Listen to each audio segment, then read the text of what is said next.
Yes, class +1. Here is your next topic, that is geometric progression, GP. It is as opposite to the arithmetic progression, but it will be similar. You can see just इस हम AP में क्या करते थे, AP में हम करते थे A2 माइनस A1 और उसमें हम D से डिनोट करते थे, that is difference is equal to A2 माइनस A1. But in this case what you have to do, यहाँ पे फ्रैक्शन आ जाएगा A2 अपॉन A1 और R से हम उसको डिनोट करेंगे. मतलब यहाँ पे हमें D की नहीं बात होनी, सिर्फ ये वाली बात होनी है R की. इसको हम बोलेंगे GP. तो the sequence in which the ratio of any term, किसी भी टर्म की ratio, expect the first one two the preceded the term same, the first से लेके till the last term through out the ratio will be same. For example मैंने 2 4 8 ले लिया. जब मैंने A2 अपॉन A1 कर दिया मेरा आंसर 2 आया. देन A2 अपॉन A3 किया तो भी मेरा आंसर 2 आया. देन A4 अपॉन A3 किया फिर भी मेरा आंसर 2 आया. So on. मतलब जब हम एंड टू एंड करेंगे दैट टाइम भी we will get the 2 answer. तो the ratio is called common ratio. इसको हम कॉमन रेशियो कहते हैं. इसको डिनोट किया जाता है आर के साथ. ठीक है. इनमें हमने जो जनरल nth टर्म हमने जीपी के लिए यूज़ करनी है वो होगा an is equal to a r की पावर n माइनस आर. और लास्ट टर्म के लिए भी हम सेम बनेंगे because as we know that an is equal to a होता है. तो ये दोनों सेम है. ठीक है. और जीपी में ना तो ये कभी ज़ीरो होता है और ना ही आर कभी भी ज़ीरो होगा. So see here is the exercise 9.3 that कहते हैं find the ratio of 20th term, 20th and nth term of GP. तो 20th एंड nth टर्म हमने फाइंड करनी है. तो आपको ये दी हुई है जीपी. ठीक है. तो यहाँ पे क्या है, फर्स्ट मैंने ए लिख दिया, आर निकाल दी मैंने, दोनों का रेशियो निकाला, 1/2 आ गया. अब 20th टर्म करते हैं. मतलब एन मेरा कितना हो गया 20 और ए मुझे कितनी दी हुई है 5/2 आई हैड रिटन. आर मुझे कितनी दी हुई है मेरे पास 1/2 है. Put all the values and you will get the answer like that. ठीक है. तो ये था आपकी 20th टर्म. अब उसके बाद आ गया nth टर्म के लिए. nth टर्म के लिए क्या है, सारी वैल्यूज़ आपके पास है, बस हमें n ही नहीं है तो n को एज इट इज़ ही रखेंगे, उसमें हम वैल्यू नहीं पुट करेंगे and you will write the answer like that. Is it clear? It's the first one question. Then second देखो, find the 12th term. 12th term find करनी है GP की. Whose कहते हैं 8th टर्म हमें दी हुई है, मतलब A8 हमें दी हुई है एंड रेशो भी दी हुई है, कॉमन रेशो. तो A8 के लिए अगर मैं n का फॉर्मूला लगाती हूँ तो ये होगा राइट. तो A8 मेरा क्या बन जाएगा, A आर की पावर n माइनस 1, मतलब A R7 बन जाएगा. See here it is. तो यहाँ से ये निकाल लो. ठीक है. आर मेरे पास है, मैंने आर की वैल्यू पुट कर दी, दैट इज़ 2 पुट कर दिया. आंसर मेरा कितना आ गया 3/2. तो ये मेरी ए निकल गई. अब उन्होंने बोला है 12th टर्म फाइंड करो, तो फिर से an के फॉर्मूला यूज़ कर लो. अब आपके पास n भी है, a भी है, r भी है, क्योंकि हमने 12th टर्म फाइंड करनी है. तो put all the values put करके आंसर यू विल गेट. ठीक है. तो ये था सेकेंड क्वेश्चन.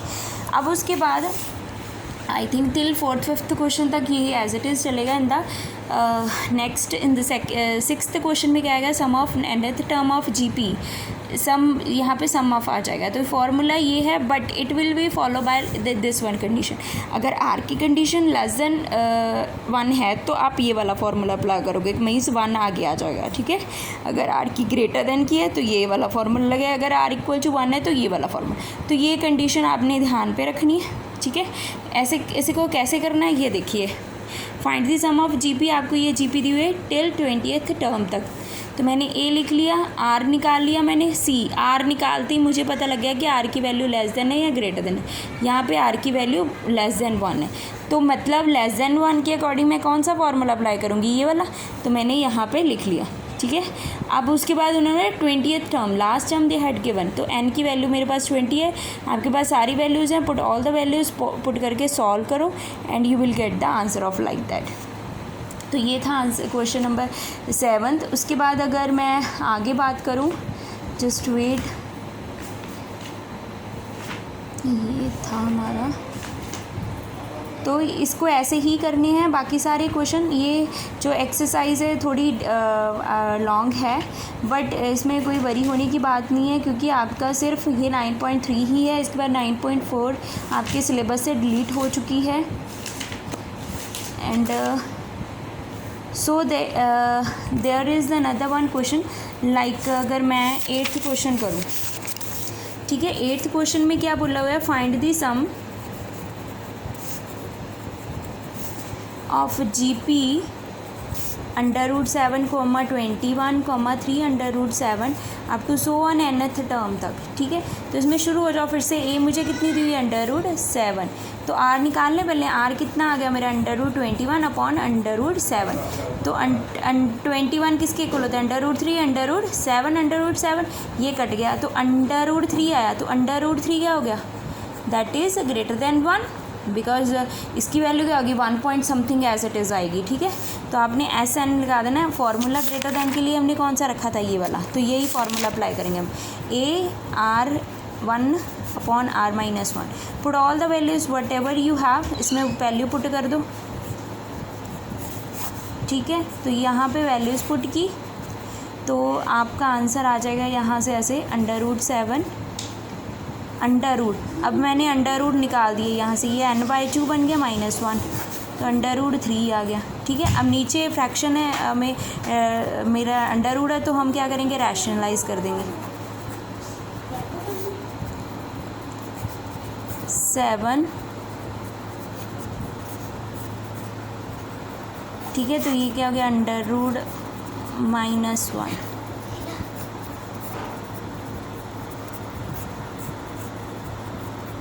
तो ये हो गया 3 -1 कितना आंसर आ गया, 2। तो यहाँ पे आप छोड़ दोगे। तो ये था आपका 8th क्वेश्चन, ठीक है। तो जैसे कि अब 11th क्वेश्चन आता है, राइट। 11th क्वेश्चन में क्या है, इवेल्युएट समीशन है, इसको समीशन बोलते हैं। सम 1 से लेके k की वैल्यू है 11 तक, 2k + 1।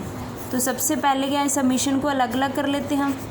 मैं इसको सॉल्व करने जा रही हूँ, तो इसको मैं कैसे लिखूँगी, समीशन को मैंने आगे लिखी 2 + 3k, राइट। तो समीशन का मतलब मैंने आपको बताया, सम मतलब 2 का सम है कहाँ तक, टिल 11 तक। तो मैंने यहाँ पे लिख दिया 2 + 2 + 2 up to so on +2, means ये मेरी टोटल कितनी होगी, 11 टर्म्स की 2 है, प्लस 3 की पावर k की वैल्यू हमने 11 टाइम्स तक पुट करनी है। तो 1 + 2 + 3 अप टू सो ऑन 3 की पावर k, ठीक है। तो मैंने यहाँ पे कर दिया है। अब इसमें क्या हो गया, अब इसमें ये तो 2 है, 2 को मैं 11 से मल्टीप्लाई कर दूँ क्योंकि 11 टर्म्स थी, प्लस इसमें हम फार्मूला लगा लेते हैं GP वाला। तो यहाँ पे मुझे a कितना मिल रहा है, a मुझे इसमें 3 मिल रहा है, एंड r कितना बन रहा है, ये 3 का स्क्वायर 9/3, आंसर कितना आ गया 3। r भी मुझे कितना मिल रहा है 3। तो यहाँ पे फार्मूला लगा लो, और ये क्या हो गया, ग्रेटर देन 1 हो गया, तो SN का फार्मूला साथ में सेट हो जाएगा। सो 3 11 - 1 अपॉन 3, तो ये कितना हो गया, 22 = 3/2 10⁻³ एंड दैट्स इट। ये आपका आंसर आ गया, ठीक है। उसके बाद आ गया 12th क्वेश्चन। कहते थे sum of first three terms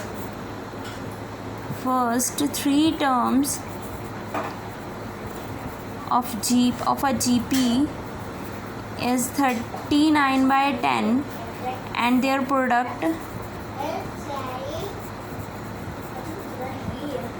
is 1.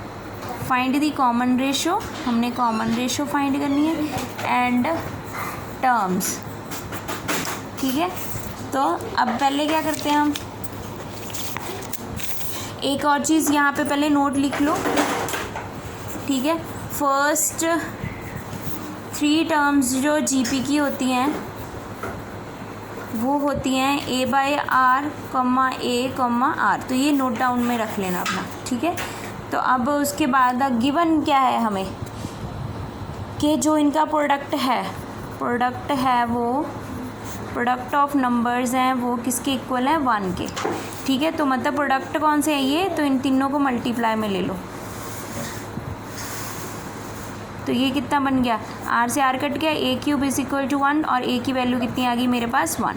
अब उसके बाद इन्होंने बोला कि सम ऑफ फर्स्ट, ठीक है। पहले मैंने प्रोडक्ट निकली, सम ऑफ बोला है, सम ऑफ फर्स्ट 3 टर्म्स, जो मैंने 3 टर्म्स ली हैं, ठीक है, उसमें क्या आ गया, A/R + A + AR = 39/10। तो ये कितना हो गया, ए की वैल्यू पुट कर दो 1/r प्लस 1 प्लस ये आ गया, यहाँ से r निकाल लो, ये हो जाएगा 1 प्लस r का स्क्वायर r,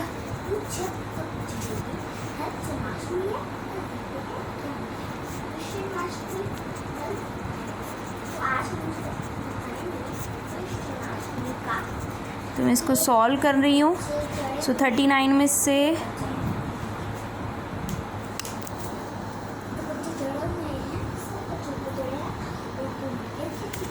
ठीक है, तो यहाँ पे ये जो 1 था वो मैं इधर ले जाती हूँ, यहाँ से मुझे मिल गया 29/10, तो यहाँ पे 29 आ गया। ठीक है, तो अब आपकी जो इक्वेशन है वो बन गई 10² minus 29r plus 10 equal to 0। तो इसके फैक्टर्स बना लो, 10r² minus 25r minus 4r plus 10 equal to 0। So 5r 2r 5 minus 2, तो r की वैल्यू आ गई है इस अकॉर्डिंग आपकी 2/5, 5/2। ठीक है, तो वैन जब r आपका 2/5 है तो यहाँ पे टर्म्स क्या हो जाएंगी, ये आपने है इसमें पुट कर दो ये सारी वैल्यूज़। तो a मेरे पास कितनी है 1, r कितनी आ गई,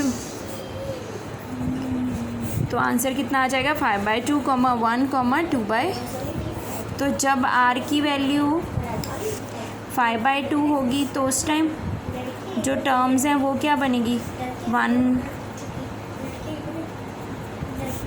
2/5, 1 एंड 5/2।